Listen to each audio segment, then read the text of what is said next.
fog rolled lazily over the lamplit streets of Chelmsford Manor, muffling every sound except the hurried footsteps of the butler, who had stumbled upon a sight that would haunt him forever. Inside the grand study, beneath the stern portraits of generations past, Lord Alistair Grisham lay slumped over his mahogany desk, pearl-handled letter-opener buried deep in his chest. No signs of forced entry. No shattered glass. Nothing disturbed except the eerie stillness of a crime executed with chilling precision. As word spread, one name rose above the whispers. Hercule Poirot had been summoned. Chapter 1. The Summons to Chelmsford Manor. The morning had begun like any other in Poirot's exceptionally ordered life, quiet, measured, and tuned to the gentle harmonies of routine. Sunlight filtered through the sheer lace curtains of his London apartment, casting delicate patterns upon the parquet floor. And somewhere in the building below, a delivery boy's bicycle bell chimed. Hercule Poirot, dressed impeccably in a dove-grey suit with a perfectly symmetrical knot in his tie, was seated at his breakfast table. He indulged in the simple pleasure of arranging his toast triangles so that their edges aligned with mathematical precision upon the plate. "Symmetry, Hastings," he had once declared, "is the sister of order, and order is what nourishes the mind of a detective." Even in the absence of Hastings this morning, Poirot found himself repeating the sentiment softly, as though the words themselves maintained the discipline of his habits. Yet, beneath this serenity, there lingered an odd sensation, a faint prickling at the base of his neck, as though something in the air had shifted ever so slightly. Poirot raised an eyebrow. "A disturbance," he murmured, so delicate one might overlook it. Moments later, as if summoned by his intuition, the sharp rap of metal against wood echoed from his front door. Poirot dabbed his lips with a napkin, set his teacup down with graceful precision, and rose.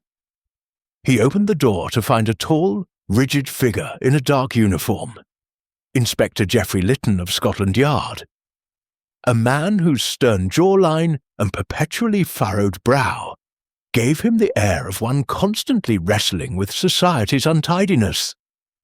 "Poirot," Lytton said, removing his hat respectfully, "we have need of you, urgently." Poirot gave a slight nod, stepping aside. "Come in, Inspector. You appear as though you have run from Scotland Yard to here with the speed of the locomotive." Lytton entered, brushing the dampness of morning mist from his coat. "I might as well have. We've received a summons from Essex, Chelmsford Manor, a death last night." "A murder?" Poirot asked, eyes narrowing.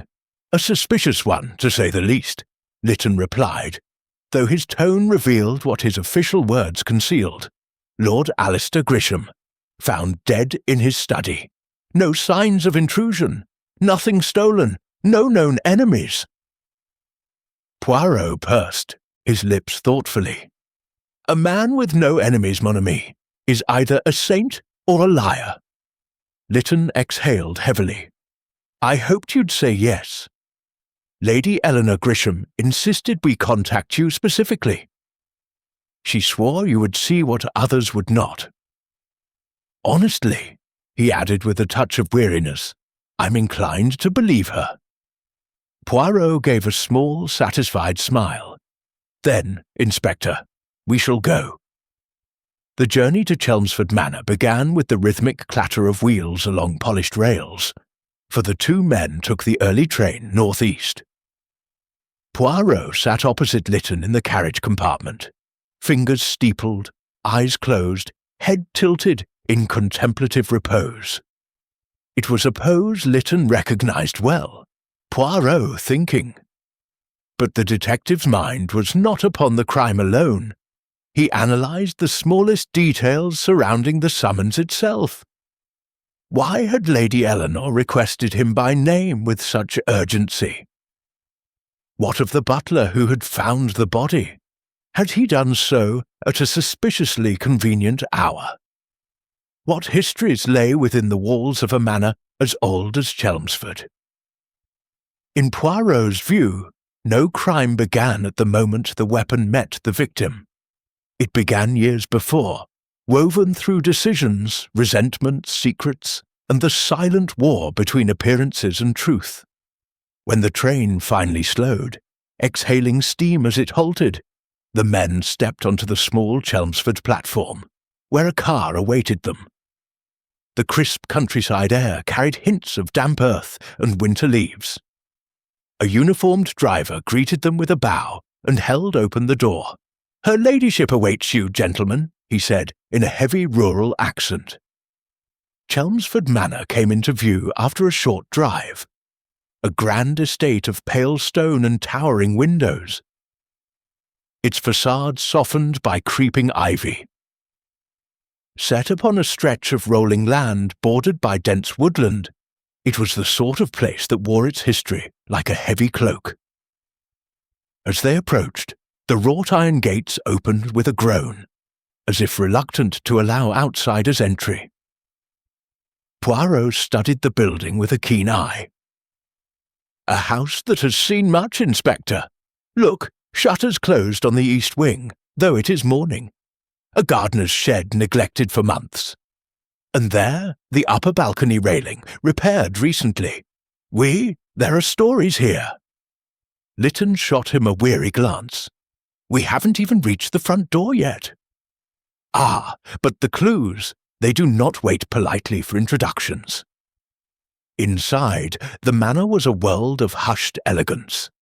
Tall ceilings adorned with elaborate cornices, portraits of solemn ancestors, the faint scent of polished wood and old books. But woven into the atmosphere was something else, something brittle. Fear. A butler stood stiffly in the foyer. Tall, thin, with the cadaverous look of a man who had not slept, he bowed. "Mr. Poirot, Inspector Lytton, I am Harris. Her ladyship is in the morning lounge. She has been most anxious for your arrival." Harris led them down a hallway, their footsteps softened by Persian carpets. When he opened the lounge door, Lady Eleanor Grisham rose from a brocaded chair. She was a striking woman in her early 50s. Sharp-featured yet elegant, her posture dignified despite the grief swirling behind her grey-blue eyes.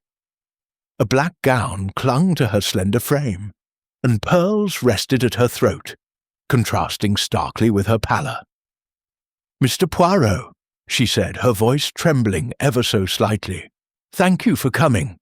I knew only you could bring clarity to this dreadful nightmare." Poirot bowed gently. "Madame, it is my honour to be of service. I understand the tragedy occurred last night." She nodded, clasping her gloved hands tightly. "My husband, Alistair, was found by Harris just after midnight. He had been working late in his study. I retired around 10, as I often do. When Harris brought up the tea tray to check on him, he found him." Her voice wavered, but she composed herself with admirable strength. "They said there was no forced entry, no signs of struggle. But Alistair, he was cautious. He would never have allowed a stranger into the study at such an hour." "You believe the killer was someone within the house?" Poirot stated it not as a question, but as the natural conclusion. Lady Eleanor swallowed. "Yes." "Then tell me, madame," Poirot said gently, "who was present in the manor last night?" Her eyes drifted momentarily toward the hall before she answered. "My stepson, Victor Grisham, Alistair's son from his first marriage. My niece, Miss Clara Winton, who has been staying with us for several months. Sir Reginald Ashcombe, a close family friend. And, of course, Harris and the household staff." Poirot nodded slowly. "And their relations with Lord Grisham?" Her gaze hardened with the weight of unspoken tensions. "Complicated." That single word carried more truth than a paragraph of explanations, and Poirot filed it neatly into his mental ledger. "May we see the study, Lady Grisham?" he asked. She rang a small bell, and Harris reappeared to lead the way. The corridor leading to the study was long, its walls lined with heavy drapes that muted the echo of their steps. Harris opened the door with the solemnity of a priest revealing a sanctuary. The room within was dim, lit only by the pale winter sunlight that filtered through half-drawn curtains. Shelves of leather-bound volumes flanked the walls, while a large mahogany desk dominated the centre. The scent of dried ink and extinguished candle wicks lingered, faint but perceptible. Poirot noticed at once the dust on the mantel, undisturbed except for a single spot where a paperweight had once rested. He approached the desk. A small dark stain, now dried, marked the polished surface where Lord Grisham had fallen forward. The pearl-handled letter opener, carefully removed by the forensic team and now missing from its sheath, had been the weapon. But Poirot's interest was drawn instead to the details others would overlook. "The desk lamp," he said, gesturing. "Inspector, see how it leans at an angle unnatural. It was yanked, perhaps in surprise, yet the blotter is perfectly straight, the pen aligned neatly. A struggle? None? A gesture of sudden alarm? Perhaps." He crouched beside the desk, studying the carpet fibres. "Somebody stood here. The imprint faint but present. A man's shoe, size 10 perhaps. Harris." The butler stiffened. "Sir, your shoe size, if you please." "8, sir." Poirot nodded. "Merci." Lytton watched the detective with a growing furrow. Poirot, the killer could be anyone in the manor, but why kill Lord Grisham? He was wealthy, yes, but well-liked. "Inspector," Poirot said softly, "those who are well-liked publicly are often resented privately. Let us not presume harmony where tension may hide." Poirot's attention shifted to the grandfather clock at the far end of the room. Tall, elegant, carved with ornate patterns, it ticked steadily, rhythmically, peacefully, too peacefully. He approached it with slow steps, fingertips brushing the polished wood. "Tell me, Harris," he said calmly, "was this clock functioning yesterday?" "Yes, sir. It always does." Poirot opened the glass panel and examined the clockwork. "Interesting," he murmured. "Very interesting."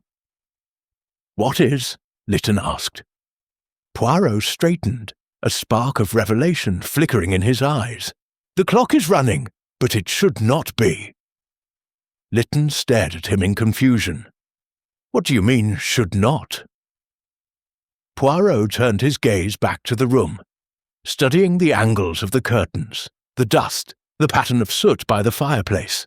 "It is a small detail," he said at last.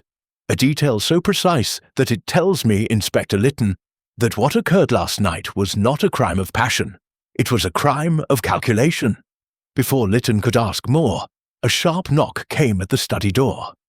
Harris opened it to reveal a young man, a handsome fellow with sharp cheekbones and restless, storm-grey eyes. His clothes were slightly dishevelled, as though he had dressed too quickly. "Mr. Victor Grisham," Harris announced. Victor stepped into the room, glancing quickly at the desk before fixing his gaze on Poirot. "So you're the detective everyone speaks about. I trust you will handle this matter swiftly." Poirot inclined his head. "I shall do my best. Your father's passing is a grave matter." Victor's jaw tightened. "My father and I had our differences, but no one deserved this." His tone suggested more nuance than the words admitted. "And where were you last night?" Poirot asked gently. "In my room," Victor replied. "Reading, alone." "A convenient alibi," Lytton muttered. Victor's eyes flicked toward him with sharp irritation. "Are you accusing me of killing my own father?" Poirot stepped between them tactfully. "Gentlemen, calm. Yourselves, accusations are premature. I merely seek clarity. You say you were reading. May I ask what? A political treatise. It's still on my nightstand if you must inspect it." Poirot nodded thoughtfully but asked nothing more. Instead, he observed Victor's hands trembling, but not from grief, from anxiety. Clues, always clues. Poirot returned his gaze to the clock. "Inspector," he said quietly, "the investigation truly begins now." Lytton frowned. "With the clock?" "Yes," Poirot murmured, "for this clock tells us a story that contradicts the one we are meant to believe." Poirot stepped closer to the ticking mechanism, his voice dropping to a whisper. "And when the clock lies, someone in this house is lying as well." Chapter 2. Shadows Among the Aristocracy. The corridors of Chelmsford Manor seemed to hum with an unease that seeped into the bones, a tension that lingered long after footsteps had faded. Hercule Poirot walked beside Inspector Lytton in contemplative silence, his gait measured, his eyes capturing every detail. The tilt of a lampshade, the faint scratches along the wooden panels, the half-burnt candle in a brass wall sconce. These were the quiet murmurs of a house with too many secrets. Poirot believed buildings absorbed human emotion the way cloth absorbed scent. And Chelmsford Manor, in all its grandeur, smelled faintly of fear, rivalry, and something darker, resentment. As they approached the drawing-room, the muffled cadence of voices drifted through the door, sharp, angry, defensive. Lytton raised an eyebrow, but Poirot gestured for silence. With a gentle push, the inspector opened the door. Inside, Victor Grisham stood rigid by the mantelpiece, his posture tense as he faced a younger woman whose dark hair fell in soft waves around her shoulders. Clara Winton, Lady Eleanor's niece, looked equally disturbed, though she masked it with refined poise. Victor's voice cut sharply through the room. "I told you, Clara, stay out of it. This is family business." "And I told you," Clara retorted, her tone unwavering, "that I will not be intimidated. Your behavior last night was suspicious, and you know it." Victor spun toward her, his face flushed. "Suspicious? I was in my room reading. What were you doing wandering the halls at midnight?" Clara crossed her arms, chin raised. "I heard a noise. I thought someone was in distress." Before Victor could respond, he noticed Poirot and Lytton at the doorway. His jaw tightened. "Eavesdropping now." Poirot stepped in calmly. "Non, monsieur, but it is difficult not to overhear voices when they are raised. May we join you?" Clara nodded graciously, though Victor merely gave a stiff shrug. Poirot approached the two young people with an expression of mild curiosity. "Mademoiselle Clara, you mentioned hearing something last night. Could you elaborate, if you please?" Clara hesitated, glancing at Victor as though weighing how much to reveal in his presence. "It was some time after 11, she began softly. "I had stepped out to fetch a book from the library. The corridor leading to the study was dim, the lamps low. As I passed the archway near the east wing staircase, I heard footsteps, slow, heavy, not the sound of someone in a hurry, but someone pacing, or waiting." Poirot's eyes sharpened. "Waiting, you say?" "Yes. I thought it might be my uncle, but when I called his name, there was no answer. The footsteps stopped." She swallowed, a shiver running through her. The silence afterward was unsettling. Victor scoffed. "Old houses make old noises." Poirot turned slightly. "And where were you at that time, Monsieur Victor?" "I told you. I was reading. I didn't leave my room." His fingers drummed nervously at his side, betraying agitation. "Must we go through this again?" Poirot's gaze drifted to the faint smudge on Victor's right cuff, dark, soot-like, though barely noticeable. He did not comment, but stored the observation quietly, like a loose thread waiting to be tugged. Clara shifted uneasily. "Mr. Poirot, may I speak to you alone? There are things well, they may not be important, but—" Victor cut her off sharply. "Clara, don't!" Lytton exhaled in annoyance. "Mr. Grisham, unless you have something to hide, step aside." Victor glared but relented, storming out of the room with a muttered curse about outsiders meddling. The doors shut behind him with a crisp click. Clara let out a breath she had been holding. Forgive him. Victor has always been intense, especially with matters involving his father. Poirot nodded. "Please, mademoiselle, continue." She lowered herself onto a chaise lounge, folding her hands in her lap. "My uncle, Lord Grisham, was a proud man, dignified, stern but fair. He was not extravagant, but he did have strong opinions about inheritance, reputation and loyalty. Lately, he had grown troubled. I overheard snippets, disagreements with Victor, arguments that escalated beyond what one might call normal tension. 2 nights ago, they quarrelled loudly in the study. Something about betrayal and consequences. Victor stormed out, slamming the door. Poirot nodded thoughtfully. "And what was your uncle's temperament afterward?" "Agitated. More so than I had ever seen him." She paused. "He warned me to be cautious, with whom I confided in. He would not say why." "And Lady Eleanor?" Poirot asked. "How does she fit within this web of tensions?" Clara hesitated again. "My aunt. She tries to be strong, but there is something weighing on her. A secret she guards fiercely. She and my uncle had separate rooms, though that is not uncommon in aristocratic households. Yet the distance between them felt greater than a corridor." Poirot exchanged a subtle look with Lytton. "Très intéressant." Before Clara could continue, the drawing-room door opened once more. This time Lady Eleanor herself entered, her posture composed, though her eyes revealed brittle grief. She looked to Clara with gentle firmness. "My dear, Harris is looking for you. The police wish to interview each of us today. Perhaps you should start with them." Clara nodded and slipped past Poirot, offering one last, uneasy glance before departing. When the door closed, Lady Eleanor lowered herself into an armchair with practised grace. "Mr. Poirot, I must apologize for the tempers running high today. This house is full of strained hearts." Poirot took a seat opposite her. "Madam, grief often brings to the surface what was previously hidden. It is not grief alone that troubles your household." Lady Eleanor's chin trembled. "You wish to ask about last night?" "Yes."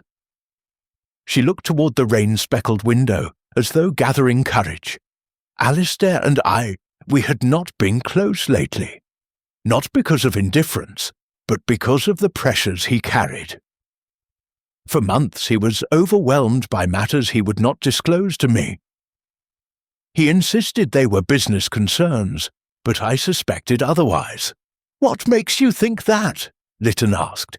"He received letters," she whispered. "Letters he hid. I saw the crest only once, an unfamiliar insignia, a serpent intertwined with a quill. He grew pale whenever he opened them." Poirot leaned forward. "Do you know where these letters are now?" "No.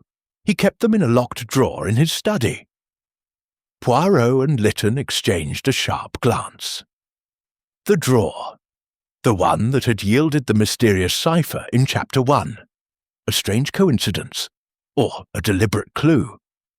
Lady Eleanor continued, lowering her voice. "And last week he received a visitor, late at night. I do not know who. Harris told me the man refused to give his name." Poirot's mind quickened. "This visitor, did he meet Lord Grisham alone?" "Yes, they spoke for nearly an hour."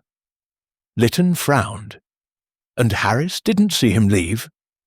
"He did," she replied, "but the man left through the garden path, not the main door." Poirot touched his fingertips together. A clandestine meeting, a locked drawer with coded documents, mounting tensions, and a midnight visitor. Madame, I fear your husband was ensnared in matters far more dangerous than you realized. Lady Eleanor's composure cracked. Do you think his death was related to these secrets? Poirot answered gently. I believe, madame, that nothing in this house is unrelated. A knock interrupted the moment, and Harris entered once more, a sentinel of solemnity. Mr. Poirot, Inspector, Sir Reginald Ashcombe requests a word with you both in the conservatory. Poirot rose. Of course, let us meet this close friend of the family. The conservatory was a sprawling glass chamber filled with exotic plants, orchids, palms, and ferns arranged meticulously. Sunlight filtered through the crystalline panes, casting fractured beams across the floor. Sir Reginald Ashcombe stood near a towering fern, dressed in an immaculate navy suit. Tall, silver-haired, aristocratic in demeanour, he greeted Poirot with a firm nod. Mr. Poirot, Inspector, I've heard you're digging into this dreadful affair. I suppose it was inevitable. Poirot studied him calmly. Sir Reginald, you were close to Lord Grisham? Indeed, he said with a sombre inhale. We were friends for nearly 30 years. Served on committees together, travelled, shared confidences. Well, some confidences. Meaning, Sir Reginald clasped his hands behind his back. Alistair had become increasingly troubled, distracted. He spoke often of unfinished business and expressed fears that someone was pressing him for something he could not give. Poirot raised a brow. Pressing him for what? Reginald hesitated. I wish I knew, but I do know this. 3 days ago, he asked me whether I believed a man could atone for a mistake made decades earlier. A grave mistake. Poirot's eyes glinted. And what did you tell him? That a man must always face his past, Reginald answered, his voice edged with unease. But Alistair looked at me as though the past had already caught up to him. Lytton interjected. Sir Reginald, where were you last night between 10 and midnight? Reginald looked affronted. Surely you don't suspect it is routine, Poirot interrupted gently. Reginald inhaled sharply. Very well. I was in the guest bedroom near the west wing. I retired early, around 10:30. I suffer from migraines, occasionally debilitating. Last night was such an occasion. Did anyone see you? Lytton asked. No, and I doubt anyone heard me either. I took a sedative and remained in bed. He paused, then added with a defensive tone, If you expect me to account for the entire night, I cannot. Poirot nodded, filing the alibi in his mental ledger. Weak, uncorroborated, and conveniently timed. Sir Reginald, Poirot said softly, one more question. Did Lord Grisham ever mention a symbol, a serpent with a quill? Reginald's reaction was immediate. A tightening around the eyes, a flicker of recognition swiftly masked. No, he said a bit too quickly. I've never heard of it. Poirot watched him with serene scrutiny. Merci, you have been most helpful. As they walked back toward the main hall, Lytton leaned close. He's hiding something. Poirot nodded. Yes, but he is not the only one. The shadows in this manor are deep, mon ami. Lytton sighed. Poirot, every person we speak to seems more suspect than the last. Because, Poirot replied softly, the murderer wishes to confuse us, to bury the truth beneath a forest of half-truths and convenient lies. They paused at the foot of the grand staircase. From above, light filtered through, stained glass, casting jewel-toned patterns across the floor. Poirot studied the colours absently, then turned to Lytton with a thoughtful expression. Inspector, I have been considering Clara's footsteps, Victor's agitation, Lady Eleanor's secrets, and Sir Reginald's evasions. They form a mosaic, yes, but the tiles do not yet align. What is missing? Lytton asked. Poirot's voice dropped to a whisper. The motive. They walked in silence for a moment before Poirot added, We must examine the study again. I believe the answer lies not in what we saw, but in what we did not. And as they made their way down the dim corridor once more, unaware of the watchful eyes following them from the shadows of the upper landing, an unsettling truth crystallized in Poirot's finely tuned mind. Everyone in Chelmsford Manor had something to hide. But only one carried the guilt. Chapter 3. The Clock That Should Not Have Ticked. The study felt colder than before, as though the room itself recoiled from what had transpired within it. Poirot entered with deliberate grace, his gaze sweeping across the orderly chaos, the untouched tea set, the scattered papers, the heavy drapes that allowed only a sliver of winter light inside. Inspector Lytton closed the door behind them. The quiet was palpable, almost reverent, as though they had stepped into a shrine of secrets. Poirot adjusted his cufflinks and walked toward the massive mahogany desk where Lord Grisham had met his end. The faint outline of where the body had lain remained visible, an unsettling reminder of the violence that had erupted in this otherwise dignified chamber. Poirot paused, leaning in slightly, his nostrils flaring almost imperceptibly. "Do you detect it, Inspector?" he murmured. Lytton sniffed the air. "Detect what?" Poirot tapped the surface of the desk. The faintest scent, ink mixed with something acrid. Not candle soot, not tobacco. He leaned closer. A very particular chemical, one used in certain inks designed to vanish with time. Lytton blinked. Invisible ink? Are you suggesting Lord Grisham was writing secret messages? Poirot smiled faintly. Perhaps, or perhaps someone else was sending them. He moved to the bookcase where the locked drawer had earlier yielded the coded page. Poirot examined the drawer interior again, then the grooves along the frame. Something caught his eye, a tiny fibrous thread clinging to the metal latch. He plucked it with tweezers from his pocket. Ah, a fabric thread, dark green, possibly from a sleeve, a glove, or a scarf. "And we look for who was wearing dark green last night?" Lytton asked. Poirot shook his head. "No, we look for who wishes us to think they were wearing dark green. A murderer often tries too hard to manipulate appearances." Lytton groaned softly. "Every clue is a shadow of a misdirect with you." Poirot chuckled. "No, Inspector. Every clue is a whisper of truth. You must simply know how to listen." He turned toward the mantelpiece. Atop it sat a small brass carriage clock, gleaming in the dim light. Poirot lifted it carefully.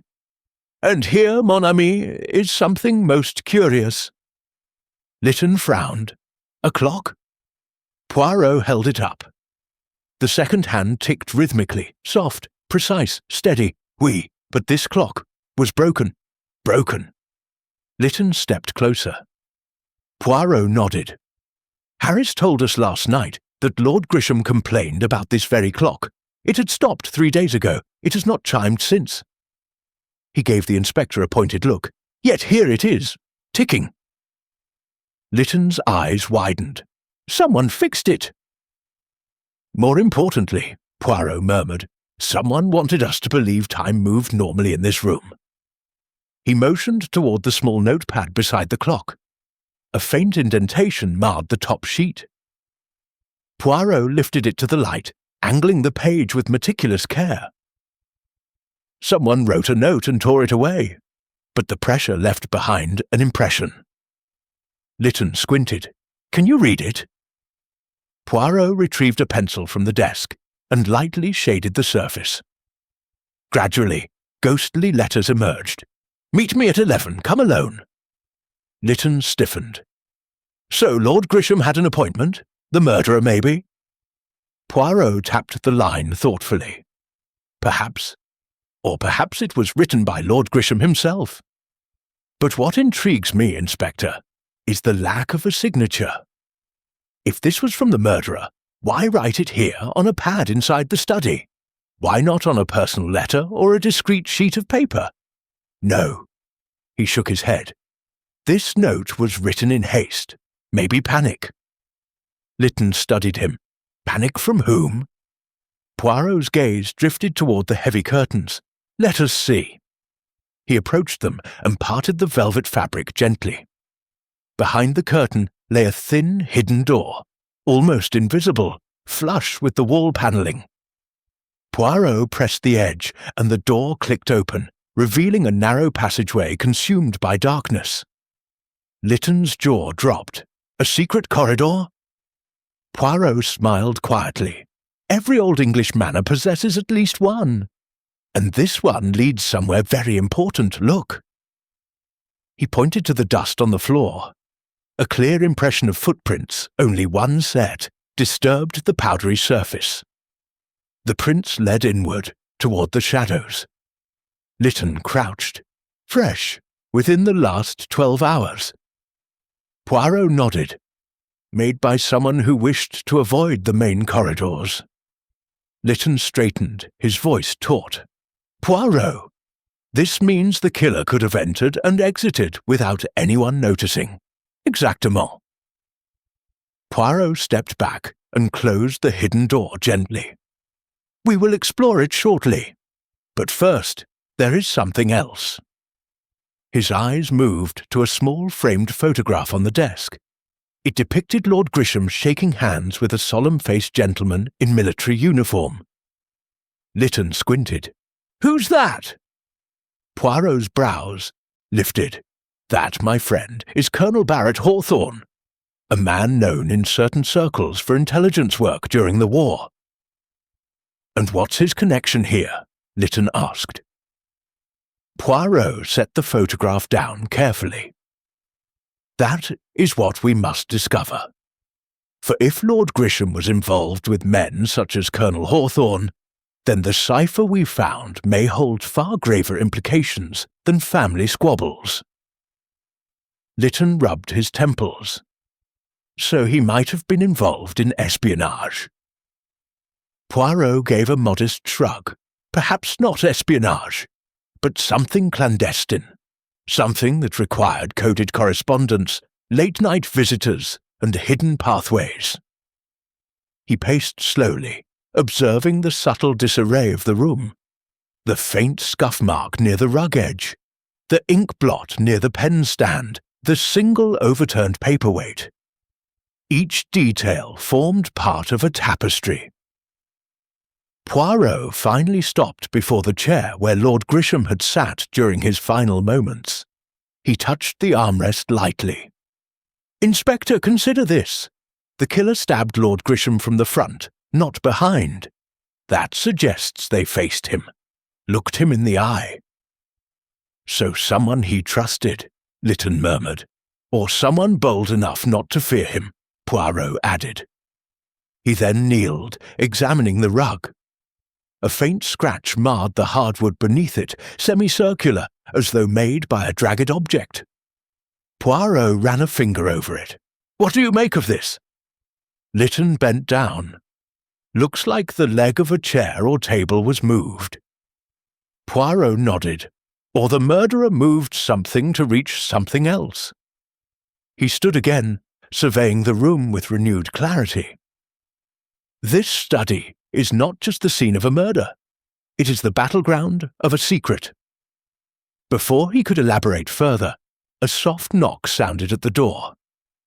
Harris entered, his composure strained.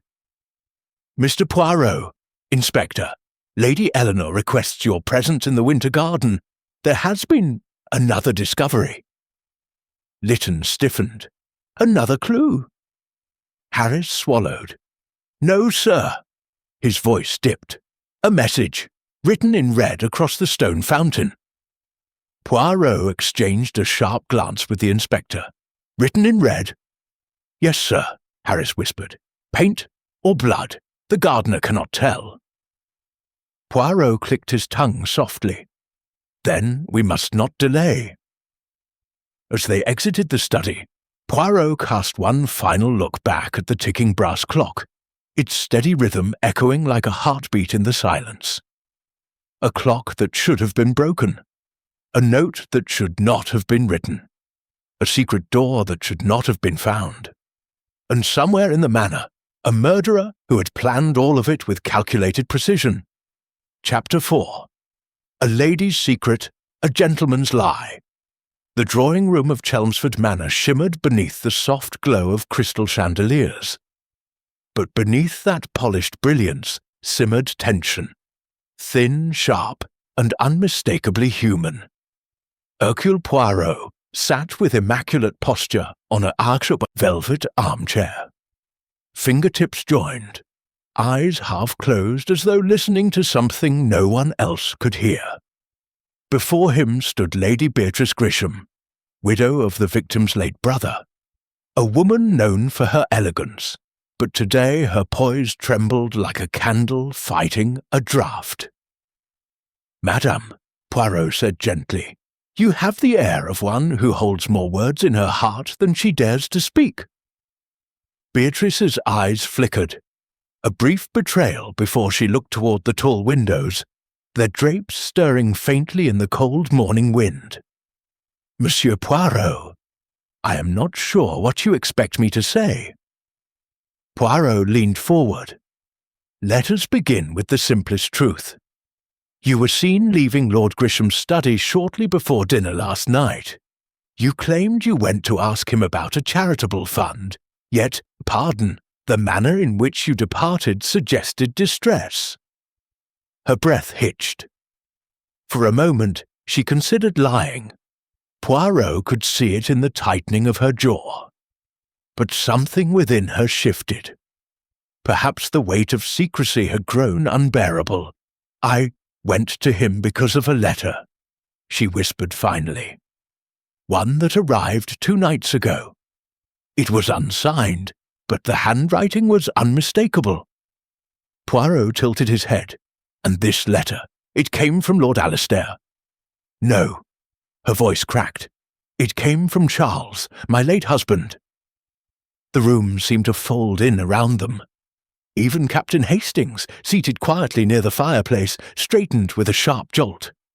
"But Lady Beatrice," Hastings sputtered, "your husband has been dead for 7 years." She pressed a hand to her mouth, fighting back tears. "Yes, dead, and yet the letter bore his handwriting. Not similar, not approximate, perfectly identical. Down to the slant of the R's, the little flourish on his name, every detail." Poirot watched her with profound interest.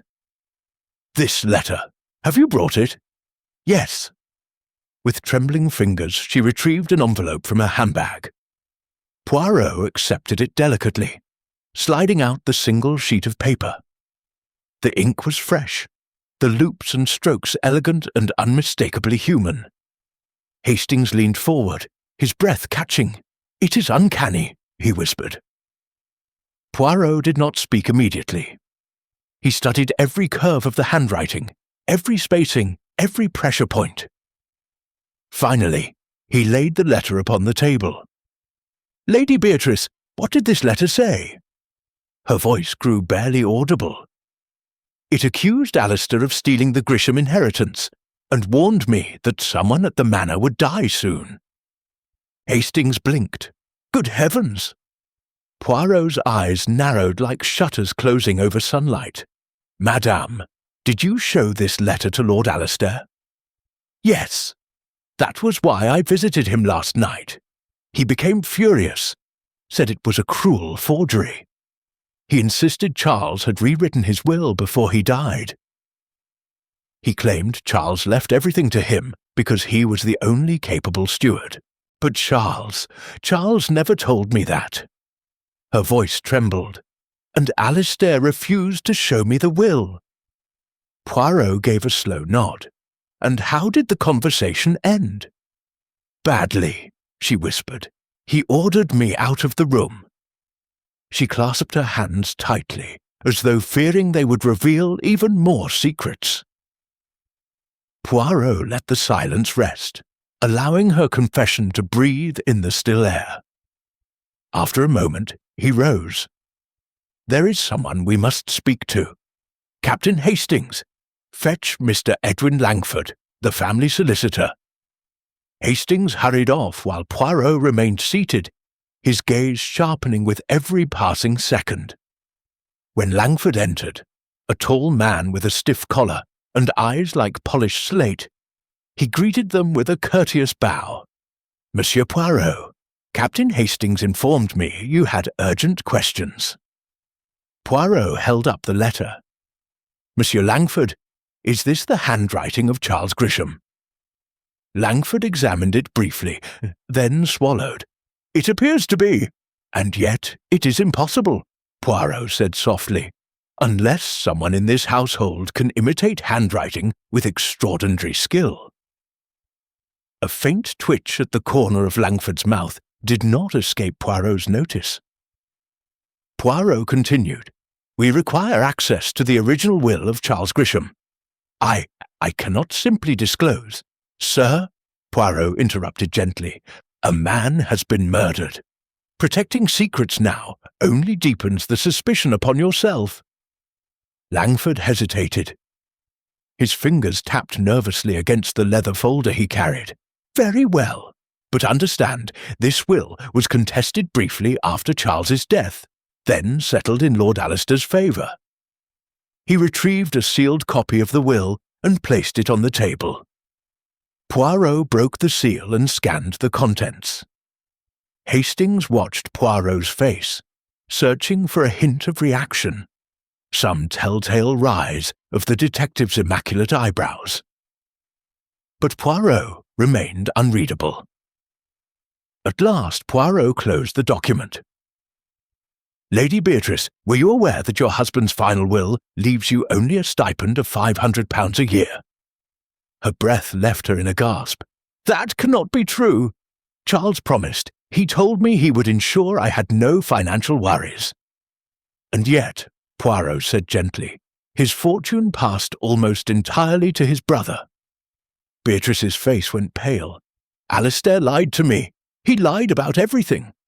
"Perhaps," Poirot replied, "or perhaps someone else lied for him." He turned to Langford. "Monsieur, how many people had access to Charles's will at the time of his death?" "Only myself," Langford replied stiffly, "and Lord Alistair." Poirot's eyes flashed. "And who," he asked quietly, "had access to your handwriting samples?" Langford's composure faltered. For a moment, the man looked like a chess piece, finally realizing it had been cornered. I cannot say." "Alors," Poirot murmured, rising. To his feet, "I believe you can. Someone forged this letter. Someone with meticulous skill. And someone who wanted Lady Beatrice to confront Alistair. Someone who hoped the quarrel would come to light." The detective moved toward the window, gazing at the long winter shadows across the lawn. "This letter is not merely a warning, it is bait." Beatrice shivered. "Bait? For what?" Poirot's voice softened to a whisper. "For suspicion, madame. To ensnare you, or perhaps to ensnare Lord Alistair himself. But the question we now ask is this: who benefits from such deception?" The room sat in uneasy silence as the weight of his words settled over them. Poirot tapped the letter with a single elegant finger. "Someone in this manor knows how to imitate the dead. Someone here wishes to resurrect old ghosts." His gaze swept across the room, his voice as quiet and deadly as the blade that ended Lord Alistair's life. "And I assure you, before long, I shall find them." Chapter 5. Footsteps in the winter garden. The morning sun filtered weakly through the frost-laced windows of Chelmsford Manor, casting pale beams across the marble floor. The entire estate seemed to hold its breath, as if unwilling to disturb the fragile quiet that had settled after Poirot's revelations. Captain Hastings, coat buttoned tightly against the cold, followed Poirot through a rear corridor that led toward the sprawling winter garden, a glass-domed oasis of warmth in the midst of winter's chill. It was here, the butler had whispered, that strange noises were heard late last night, footsteps long after everyone had retired. Poirot's polished shoes clicked softly as they entered the vast greenhouse. A rush of warm air met them, heavy with the fragrance of roses, orchids and exotic plants collected by generations of Grishams. Sunlight refracted through the dome, scattering soft patterns across the tiled path. The serenity was deceptive. Something in the stillness felt wrong. Murderers, Hastings, Poirot murmured, are like gardeners. They prune what they consider troublesome, quietly, efficiently, without fuss. But even the most careful gardener leaves traces. Hastings scanned the room. Do you believe the killer came here after committing the crime? Poirot stopped near a bench, surrounded by white lilies. I believe, mon ami, that someone came here to hide something, or to retrieve it. He knelt gracefully, sliding a gloved finger along the edge of the bench. A faint smear of dark soil clung to his glove. Fresh earth, out of place indoors. And look, Hastings, shoe prints, faint but present. Hastings leaned close. They seem lighter than a man's. Très bien. So perhaps not a man, or a man with a lighter step than expected. Poirot's eyes twinkled, or perhaps a woman determined to conceal her weight on her feet. Beatrice? Hastings asked in a whisper. Poirot did not turn. The possibilities remain many. Let us not jump like kangaroos, eh? They followed the prints across the garden to a corner where towering ferns created a shadowed alcove. Something glinted faintly on the ground. Poirot reached for it. A cufflink, Poirot said softly. Hastings stared. Good heavens, that belongs to Mr. Julian Hargrove, doesn't it? I've seen him wear a pair exactly like it, gold with that crest. Poirot's eyebrows lifted. Indeed, and Monsieur Hargrove was so insistent that he retired early the night of the murder. Curious that his cufflink should be here, where no gentleman should be wandering in the dead of night. As Poirot pocketed the cufflink, the glass door at the far side swung open. In strode Julian Hargrove himself, tall, impeccably dressed, though his eyes betrayed a sleepless night. Ah, he said with forced lightness. Monsieur Poirot, Captain Hastings, may I ask what brings you into the winter garden? Poirot smiled pleasantly. We take the air, monsieur. And you? Julian's jaw tightened.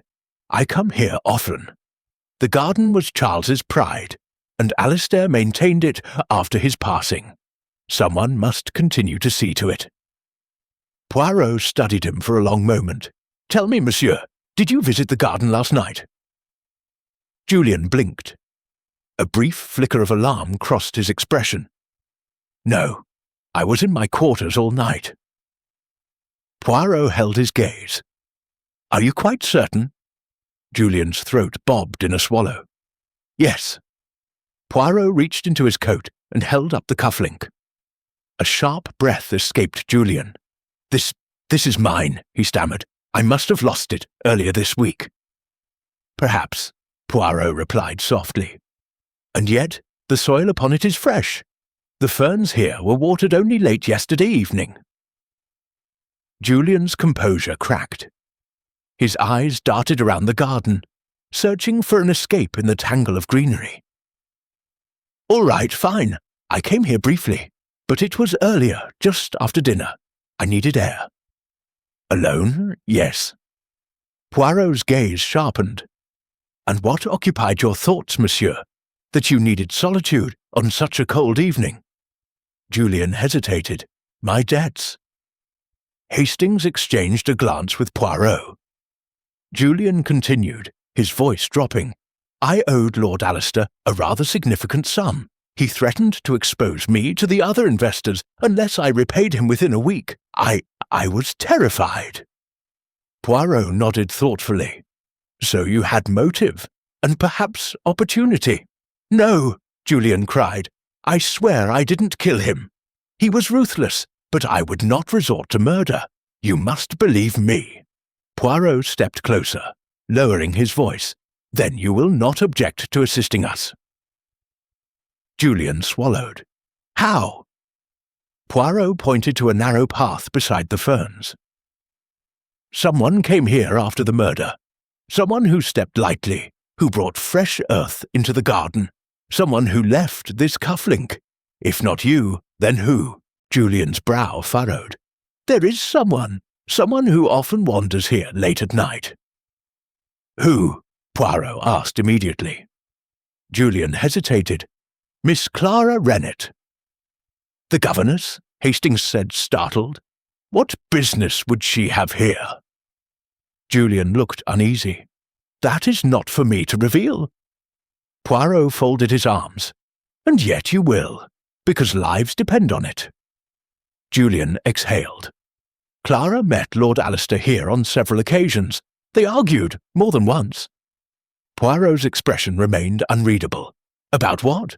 I believe," Julian said nervously, "that Clara had discovered something Alistair wanted kept silent." Poirot turned away, his mind moving faster than the winter birds wheeling above the dome.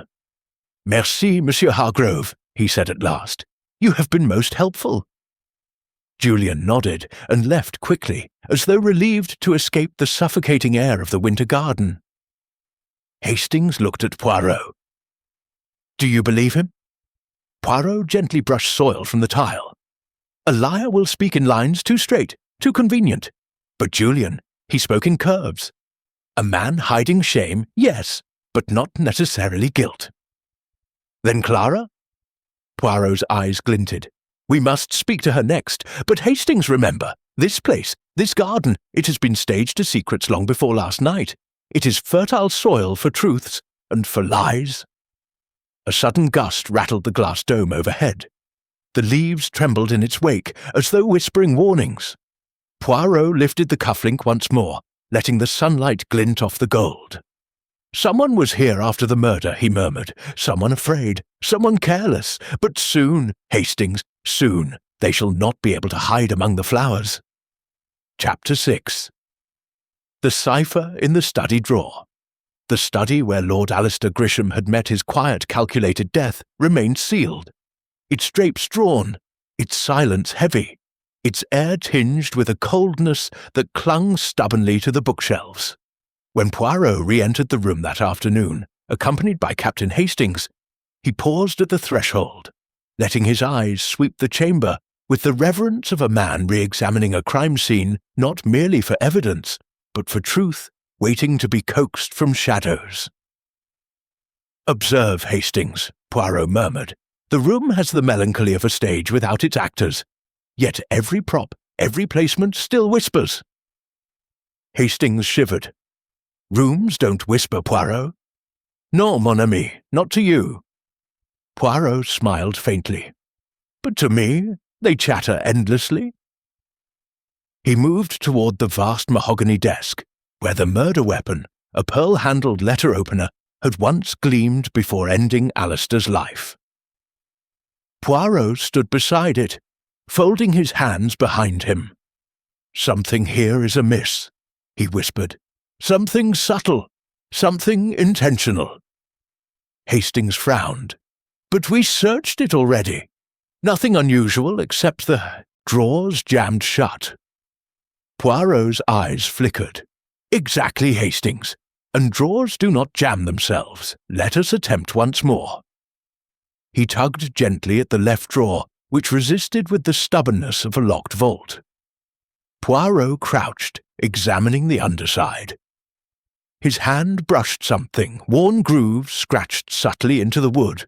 "A mechanism," he murmured. "Très intéressant." With a precise touch, he pressed a barely perceptible knot in the wood panel. A soft click answered, as though the desk had exhaled. The drawer slid open effortlessly. Hastings let out a startled gasp. "Good Lord!" Inside lay a single black notebook, its leather stiff, its corners frayed. Poirot lifted it with delicate fingers, as though wary it might crumble into dust, and opened it to the first page. The writing was not English, nor French, nor any immediately recognizable language. Hastings leaned over his shoulder. "What on earth is that? Some kind of code?" Poirot nodded slowly. "A cipher, and a most elegant one." The pages were filled with strings of symbols, interspersed with numbers. Some circled, others crossed out. But it was the final entry, written on the last page, that arrested Poirot's attention. "When the inheritance circle closes, the truth shall surface. Begin with the rose, end with betrayal." Hastings swallowed. "What does that mean?" Poirot closed the notebook with a soft snap. "It means, mon ami, that Lord Alistair was playing a dangerous game. A game involving secrets, perhaps blackmail, or perhaps something far more personal." He opened the second drawer. This one unlocked. Inside lay envelopes, correspondence, receipts, and ledgers. But beneath them, pressed tightly to the drawer's lining, was a small brass key. Poirot held it up. "A key to what, I wonder?" Hastings shook his head. "Perhaps a safe. Perhaps." Poirot's gaze drifted across the room to a tall bookcase. Or perhaps something more discreet. He approached the far shelf and began tapping gently along the wood panels until a hollow echo sounded near the bottom. He knelt, pushing against the panel. It slid out, revealing a narrow compartment. Inside rested a locked metal box, no larger than a journal, its lock tarnished with age. Poirot inserted the brass key. The lock clicked open. Hastings leaned closer, heart pounding. "What's inside?" Poirot revealed a stack of letters tied with red twine. Letters written by Charles Grisham, the deceased brother. Letters dated from years ago, continuing until the very week of his death. But one date stood out. A letter dated 3 days after Charles's funeral. Hastings stared in disbelief. "That's impossible!" Poirot's expression turned grave. "Impossible things do not happen, mon ami. But improbable things, every day." He unfolded the letter. The handwriting, precisely the same elegant script Lady Beatrice had shown them in the forged warning stretched across the page. "Read, Hastings." Hastings read aloud. "Alistair, you have buried the truth along with my name, but the roses will speak where I cannot. Do not ignore what lies beneath the winter garden. Charles." A chill prickled the air. Hastings whispered, "So Charles suspected Alistair of something. But these letters, they couldn't truly be from Charles after his death." Poirot clasped his hands. Someone wanted Alistair frightened. Someone wanted him to believe the past would rise again. He paced the room, his mind weaving threads with remarkable speed. Lady Beatrice received a forged letter mimicking Charles's hand. Now we find an entire series of such forgeries. Whoever forged these letters possessed access to old samples, likely the family solicitor, Langford. And yet Monsieur Langford seemed genuinely afraid. "Could he still be involved?" Hastings asked. Poirot's voice softened. "Either he forged the letters, or someone forged them to implicate him." Poirot returned to the notebook, the ciphered journal. "But this, Hastings, this is the heart of the matter. Alistair kept his most secret dealings coded. Why? Because he suspected someone close, someone capable of deception." Hastings swallowed. "Do you think the cipher reveals the motive?" Poirot smiled faintly. "I think the cipher reveals everything." He flipped to a page in the notebook where a symbol resembling a rose appeared frequently, always beside dates, and always beside one name, Clara Rennet. Hastings exhaled sharply. "The governess!" "Oui," Poirot whispered. "It seems our Miss Rennet had a far deeper connection to the Grisham brothers than we assumed." Footsteps echoed in the corridor outside. Poirot and Hastings exchanged a glance. Poirot closed the notebook, slipping it into his coat. Hastings, the garden waits, the roses, the soil, and Clara Rennet waits as well. The steps outside grew louder, approaching the study door. Poirot turned toward it with calm certainty. "Prepare yourself, mon ami," he whispered. "The next revelation will not be gentle." The door swung open. Miss Clara Rennet stood in the frame, pale, breathless, her gloves stained faintly with soil. Her eyes locked on Poirot, and she spoke the words that tightened the noose around the mystery. "Monsieur Poirot, we must speak now, before more blood is spilled." Chapter 7. Clara's Midnight Confession. Clara Rennet stood in the doorway, like a ghost too frightened to step fully into the world of the living. Her breath came shallow, her gloved hands trembled, and beneath the soft winter light drifting in from the corridor, her face carried a pallor that seemed carved from fear itself. Poirot regarded her with gentle calculation, his gaze soft but unyielding. "Come in, mademoiselle," he said quietly. "Close the door. Truth prefers privacy." Clara stepped inside, shutting the door, with a faint click that echoed in the stillness. Hastings noticed her gloves first. Brioun smudges of soil clung to the fingertips, staining the pale fabric. "Mademoiselle," Poirot began, "before you speak, I must ask, why are your gloves marked with earth from the winter garden?" Clara's eyes widened. She looked down at her hands as though only now seeing the stains for the first time. I didn't think it would matter."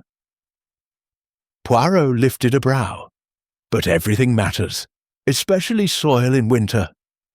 Clara sank into the nearest chair, burying her face briefly in her hands before forcing herself upright. "Monsieur Poirot, I am frightened, terribly frightened. If I speak, I may condemn someone, but if I stay silent, more harm may come." Hastings leaned forward. "You must tell us everything." She paused, gathering the frayed threads of her courage. "Very well. 3 nights ago, I received a letter, slipped under my bedroom door. It bore Charles Grisham's handwriting." Hastings stiffened. Poirot merely folded his hands. "And what did this letter say?" "It instructed me to go to the winter garden at midnight. It said the truth about the inheritance and Charles's death would be revealed beneath the old rose arbor." She swallowed. "I thought it a cruel joke, until I saw the handwriting. I knew Charles's script. I taught his niece, Lady Beatrice's daughter, to read using his old notebooks." Poirot nodded. "So you went to the garden?" "Yes, foolishly, fearfully, but I went." Her voice trembled as she continued. "When I arrived, there was a lantern hung on the arbor. The soil beneath the roses had been freshly disturbed. Someone had dug not a grave, but a shallow trench, as if to hide something." Poirot's eyes gleamed with interest. "And did you discover what was hidden?" Clara hesitated. "Not at first, but as I waited, I heard someone approaching from the west side of the garden, a man's stride, heavy, determined. I panicked. I hid in the ferns." Her voice dropped to a whisper. "It was Lord Alistair." Hastings inhaled sharply. "He came to the trench," Clara said, muttering to himself. "I heard him say it must be destroyed before anyone else sees it." He struck something buried beneath the soil, A wooden box. He tried to pry it open, but it splintered. Something fell out, a packet of letters bound with red twine. Poirot's chin lifted slightly. Letters? From Charles? Yes. I recognized the handwriting even from a distance. Hastings frowned. But Clara, why did Alistair dig them up? Did he bury them himself? Clara shook her head helplessly. I don't know, but he was furious, angrier than I'd ever seen him. He said, "They should have burned with you." A chill moved through the room like an invisible draught. Poirot's voice remained calm. "And what did you do then, mademoiselle?" "It happened so fast," she whispered. Alistair heard something behind him, a second set of footsteps. He turned sharply, grabbed the lantern, and then I fled. I don't know who the second person was. I only know that Alistair was not alone in the garden that night. Poirot exchanged a silent look with Hastings. A second person. Someone who had confronted Alistair just before the murder. Clara continued, her voice breaking. I returned to my room and locked the door. I did not sleep, and the next morning, Alistair was found dead. Poirot stepped closer, studying her face with unmatched tenderness. Mademoiselle, you have kept a heavy burden, and yet I sense there is more. Clara's breath faltered. Yes, there is something else, something I have not told anyone. She removed her gloves, revealing small cuts across her palms. Fresh, reddened, unmistakably the result of contact with rough wood. These cuts, Hastings began. From the box, Clara confessed. After Alistair fled the garden, I returned. I dug up what he had left behind. I thought the letters might prove something or protect someone, but I was wrong. Poirot nodded slowly. Where are they now? Clara looked at the floor. Gone. Someone stole them from my room last night. Poirot's eyes sharpened. Someone who knows you possessed dangerous knowledge. Clara swallowed audibly. I believe the murderer thinks I know more than I do. She met Poirot's gaze, desperation shining in her eyes. Please, monsieur, you must protect me. I fear the killer is not yet finished. Poirot bowed his head slightly. You have my word, mademoiselle. But one final question. Why did you hide your involvement until now? Clara's face crumpled. Because I loved Charles Grisham. Her voice softened to a broken whisper. We were engaged once, secretly, before he married Beatrice. His family forced him to end it. I stayed on as governess to be near the only life I had ever imagined. Poirot closed his eyes briefly in understanding. And Alistair? He asked softly. He despised me, Clara said. He said I ruined Charles's future, that I was nothing but a burden. And when Charles died, Alistair tried to send me away, but I had nowhere else to go. Hastings let out a low sigh. Good heavens! Poirot looked at Clara with new clarity. Mademoiselle, you have given us truth, but the truth is a dangerous companion. You must remain near others at all times. Do not wander alone. Clara nodded weakly. Poirot turned toward the window, where the grey sky pressed low against the gardens. The buried box, the missing letters, the second set of footsteps, all pieces of a puzzle that now begins to reveal its shape. He glanced back at Clara. Tell me, one more thing. When you fled that night, did you see the face of the second person? Clara's answer was a whisper, barely louder than breath. No, but I heard them speak. A single word. Poirot froze. What word? The room seemed to hold its breath. Clara whispered, Traitor! Poirot's eyes flashed, and the chapter closed on the weight of that single damning word. Chapter 8. The Truth Hidden in Plain Sight. The morning sun filtered weakly through the frosted windows of Chelmsford Manor, casting pale ribbons of light that stretched across the marble floor, like reluctant truths waiting to be seen. Hercule Poirot stood in the grand hallway, his hands lightly clasped behind his back, his gaze fixed on the towering portrait of Lord Alistair Grisham. The dead man's painted eyes seemed to follow him, stern, judgmental, almost pleading. Poirot tilted his head slightly. "Mon ami," he murmured, "you knew your murderer, and yet you said nothing." There was no bustle of servants today, no clatter of trays, no sweeping of brooms. A strange hush filled the manor, as though it, too, sensed the approach of revelation.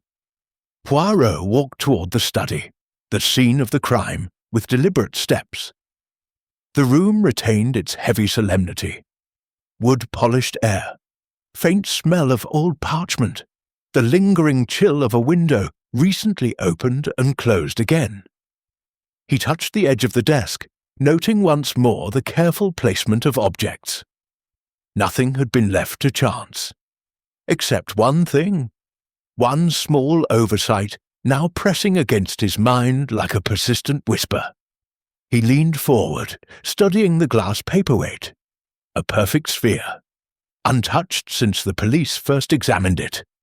But Poirot had noticed, the previous evening, the faintest smudge on its underside. Too small to belong to a human hand, too oddly shaped.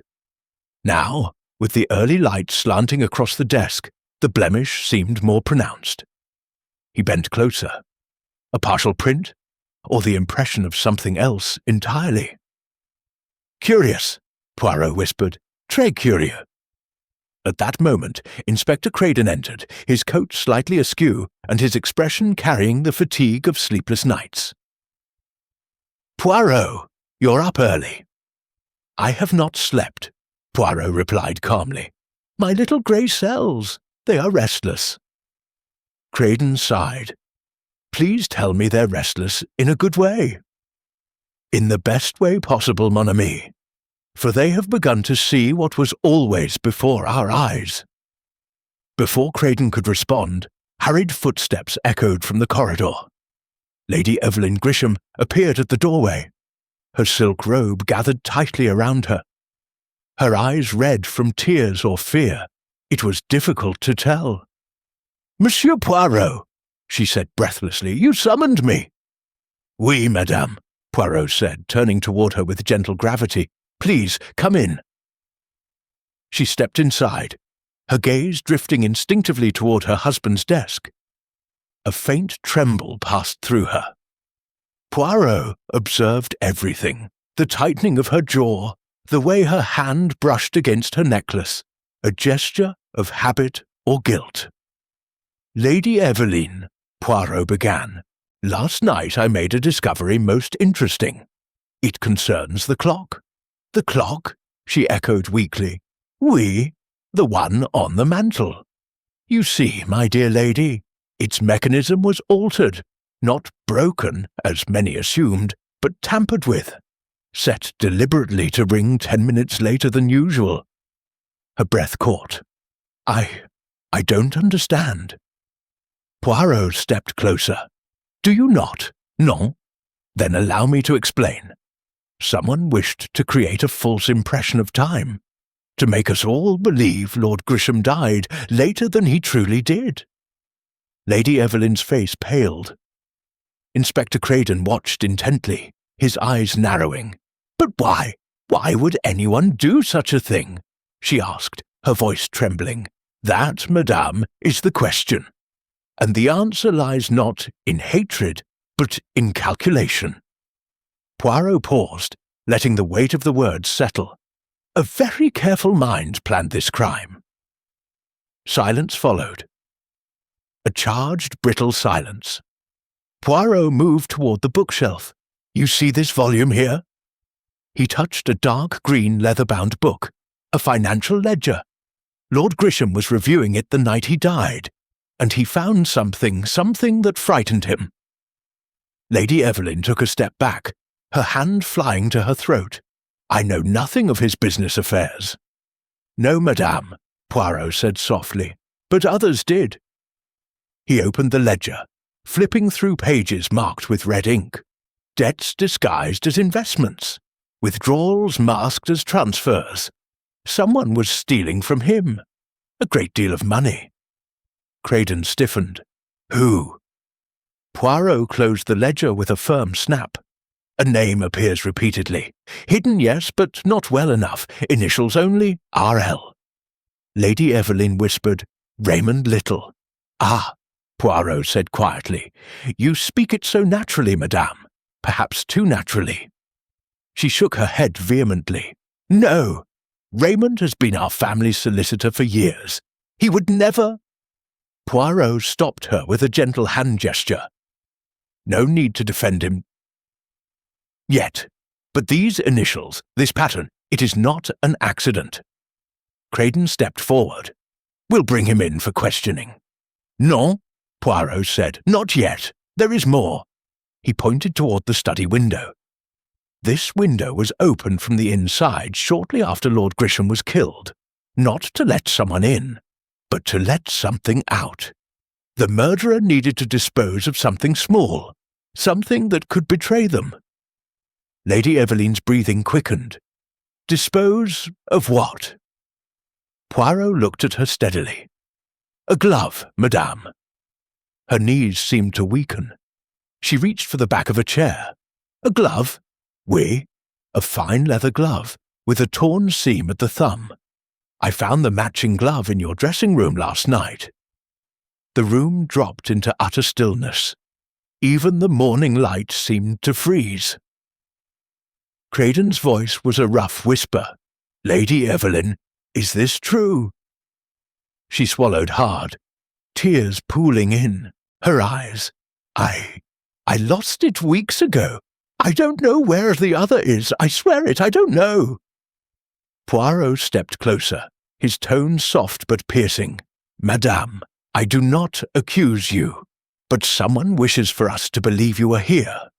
Someone planted the glove to draw suspicion. This is the truth hidden in plain sight. Her tears spilled over as relief mingled with dread. Then who? Who would want to frame me? Poirot's gaze swept the room slowly, deliberately. Ah, that is what we must now uncover. But rest assured, madame, the murderer is growing desperate. Their mistakes begin to multiply. He turned once more to the portrait of Lord Grisham. Your husband tried to warn us. And now I begin to hear his voice. With that, Poirot walked out of the study, leaving Lady Evelyn trembling, Inspector Craden shaken, and the truth still elusive, lurking just ahead like a shadow waiting to break into form. Chapter 9. The Web Tightens. The evening descended over Chelmsford Manor with an unsettling stillness. The last pale light of day sinking behind the frost-kissed trees, leaving the estate in a dim, grey half-light. Inside, the manor's corridors echoed with faint creaks of settling timbers, the occasional sigh of a distant door. Hercule Poirot moved through the shadowed hallways with the patience of a man who knows the hour of revelation is approaching, each step deliberate, each motion precise. Captain Hastings followed, a mix of apprehension and curiosity flickering across his features. Tonight, Poirot seemed unusually focused, his small, meticulous eyes darting from shadow to shadow, as though expecting the walls themselves to whisper secrets.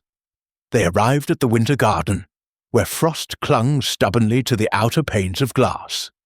The garden, once a place of delicate beauty, now seemed almost sinister under the twilight. Shadows pooling among the ferns and exotic plants, the scent of roses, heavy and perfumed. Poirot's gaze scanned the area carefully. Hastings, he murmured, the garden is a stage, yes, but every stage has a final act. Tonight, the actors will reveal themselves, whether willingly or not. Hastings shivered. Do you mean the murderer? Poirot's lips twitched with the faintest smile. Perchance, mon ami. The truth is a slow, deliberate dancer. One must wait for it to complete its turn. He approached the far corner near the rose arbor, where fresh soil had been disturbed the previous night. A faint footprint was pressed into the damp earth, just enough to betray the size of the culprit. Poirot crouched, studying it minutely. A woman, yes, and hurried, yet not panicked entirely, calculated, yet fearful, fascinating.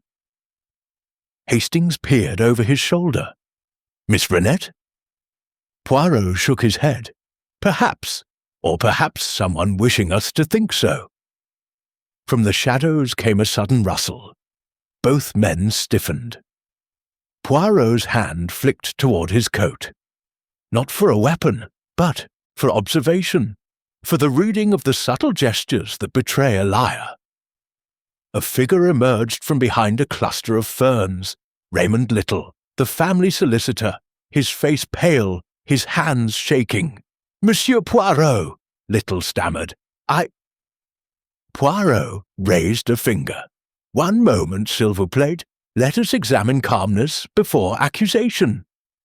Little swallowed hard. I found letters in the study this afternoon. Letters from Charles Grisham. They were missing, and his voice faltered. Poirot raised an eyebrow. "Yes, monsieur, we know. And yet you did not come to us at once, non?" Little's eyes darted nervously to Hastings. I feared implicating myself." "Ah, fear," Poirot murmured, "the true motivator of many crimes, and yet fear can reveal more than truth sometimes." Poirot stepped closer to the disturbed soil. "Monsieur Little, you were seen in the study last night." Little's lip quivered. "Yes, I went to check the safe. I had reason to believe the letters had been taken by someone else. I did not touch anything else." Poirot examined Little's shoes, noting faint traces of earth clinging to the soles. "Curious," he said softly. "This soil matches that in the winter garden. And yet, monsieur, you claim you never went there." Little's face turned ashen. I might have stepped into the garden for a moment, but only to look. I swear I did not harm Lord Alistair." Poirot's gaze shifted toward the rose arbor. "Then, monsieur, perhaps you saw what others wished you to see. Perhaps someone used your presence as misdirection." A rustle of silk drew their attention to the far side of the garden. Lady Evelyn emerged, pale, her hands trembling, clutching the edge of her robe. She looked from Little to Poirot, eyes wide with fear. "Monsieur Poirot," she whispered, "I saw someone near the garden last night. I thought it was a shadow, but now Poirot's small hands were clasped behind his back. "Madame, please, calm yourself. Speak slowly. I saw Clara," Lady Evelyn continued, "near the arbor. But she was not alone. There was a man with her, dark, tall. I could not see his face." Hastings exhaled sharply. "So there were two people, the second footsteps Clara mentioned." Poirot nodded. "Indeed, and one of them walked deliberately, knowing exactly what to do. The other guided, frightened, a dance of power and fear." Raymond Little shifted uncomfortably. I saw them too," he said quietly. "But I fled. I did not want to confront." Poirot raised a delicate hand. "No, monsieur. You are now part of the puzzle. Your flight confirms what we suspected. Someone powerful, someone clever, manipulates this house like a chessboard, and we must anticipate the next move." Lady Evelyn sank onto the marble bench, covering her face. "Monsieur Poirot, what do we do?" Poirot's voice was calm, measured. "We wait, and we prepare. For the final revelation is near, and it will leave no room for error." He crouched beside the disturbed earth, fingers brushing lightly over the soil. The letters, the clock, the hidden box, every clue forms a chain, and soon, Hastings, we will see the hand that wove it all. A sudden gust rattled the glass panels of the dome, sending a shiver through the assembled company. Poirot straightened.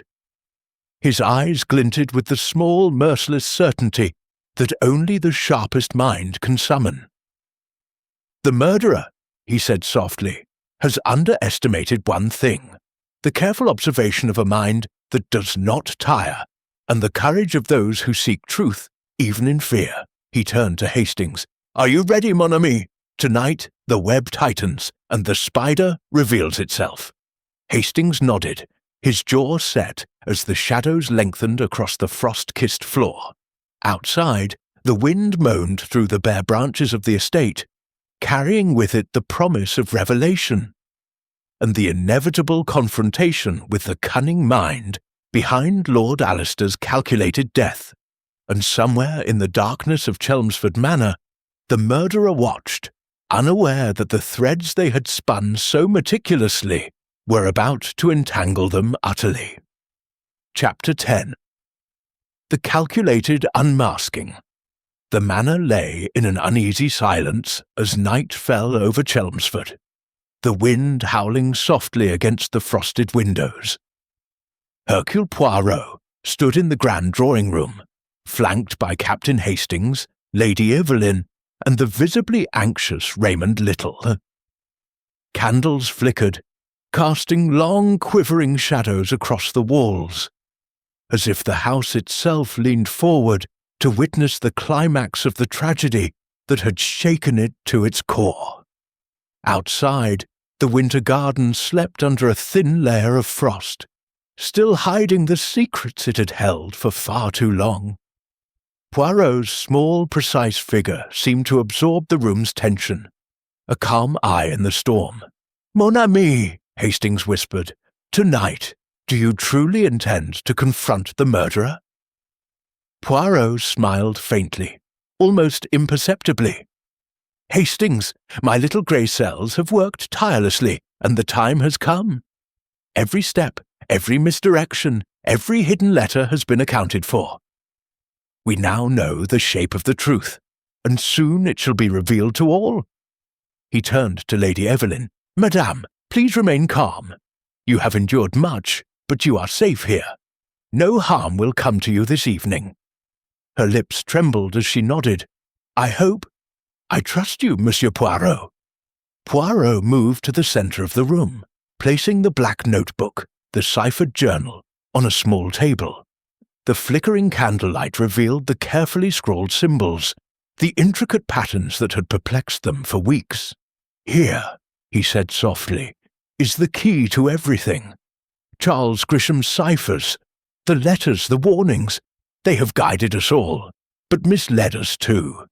A clever hand used them to manipulate events, to play upon fear and ambition alike." He paused, letting his words sink in. "The question we must answer: who stood to benefit most from Lord Alistair's death?" Hastings glanced nervously at Little. I suppose everyone had some motive. Beatrice, the widow, Clara, the governess, Little, the solicitor." Poirot shook his head gently. "Hastings, the murderer is not the most obvious, nor the most fearful. No, it is the one who thought themselves safest, hidden in plain sight, confident that no one would suspect." A faint rustle from the curtains made all three turn. Poirot's gaze sharpened. "Come forward, mademoiselle," he said quietly. Clara Rennet stepped forward, her hands clasped tightly, eyes wide. Poirot's sharp, penetrating gaze met hers. "Mademoiselle, you have been honest and brave. Your presence in the garden, your secret knowledge, and your fear of exposure have all been true. And yet you are not the murderer." Relief washed over her face. "Thank heavens, Monsieur Poirot. I feared fear, mademoiselle, often masks the truth," Poirot said gently. He turned to Raymond Little. "Monsieur, you too are cleared, for now. Though your presence in the garden, your anxious behaviour, and your hidden knowledge made you appear suspicious, you are innocent of the final act. But—" Poirot's gaze darkened slightly. "We must now speak of the one who meticulously orchestrated the entire scheme." He stepped toward Lady Evelyn, who stiffened. Poirot's small hands were folded calmly. "Madame, your loss is profound. Your husband's death has shaken us all, yet you are not the perpetrator." Trembling, she whispered, "Then who? Who could have done such a thing?" Poirot's eyes glinted with the sharp precision of one who holds the pieces of a puzzle finally complete. "It is someone who understood the family, the finances, the secrets, someone who could manipulate letters, forge handwriting, move silently through the manor, and plant false evidence.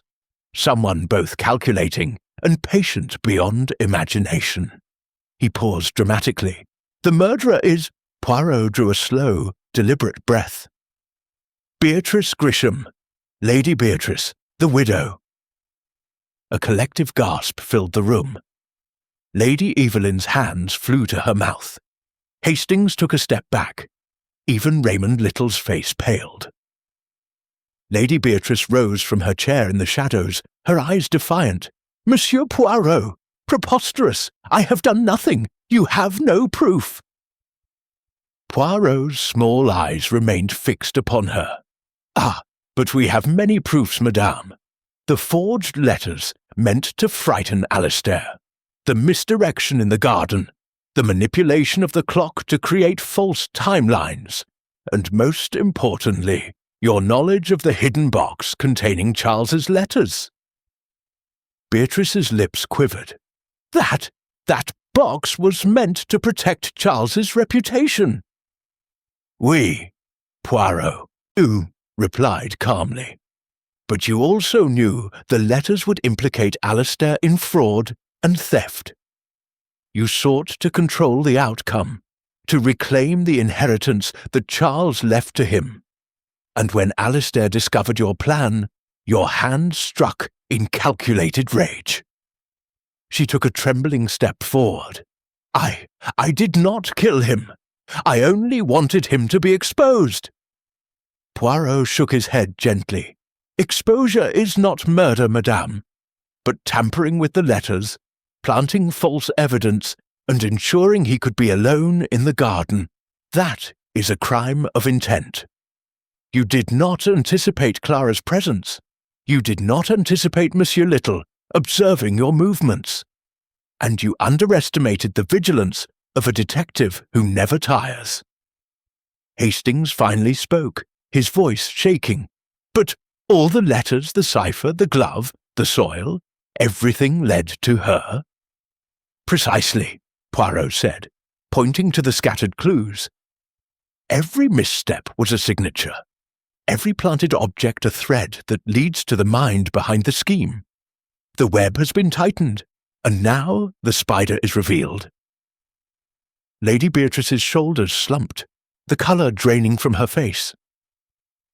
I suppose it is true," she whispered. "I thought I could outsmart everyone, but—" Poirot nodded. "Crime is a game of the mind, madame, and in the end, even the most meticulous calculation must contend with observation, patience, and truth." He turned to Hastings. "Mon ami, the case is concluded. We have restored order to Chelmsford Manor, but let this be a lesson. Even the cleverest design cannot escape detection." Lady Evelyn stepped forward cautiously, her eyes moist. "Thank you, Monsieur Poirot.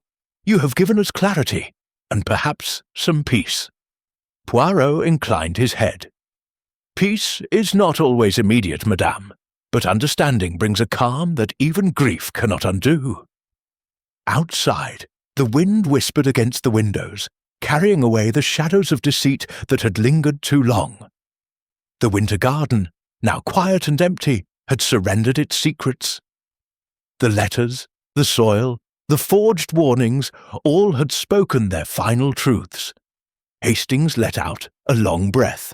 "Well, Poirot, I must say, this is perhaps the most tangled case we've ever faced." Poirot's small mouth curved in satisfaction. "Indeed, Hastings, but it is precisely when a mind is tested by intricacy that its greatness is proven. And now, justice may follow its proper course." The manor settled into quiet once more, the candles flickering their last against the darkening night, and Hercule Poirot, small, precise, and unyielding, allowed himself the briefest of smiles. The calculated crime had been unravelled. The truth had been revealed. And Chelmsford Manor, finally, could breathe again.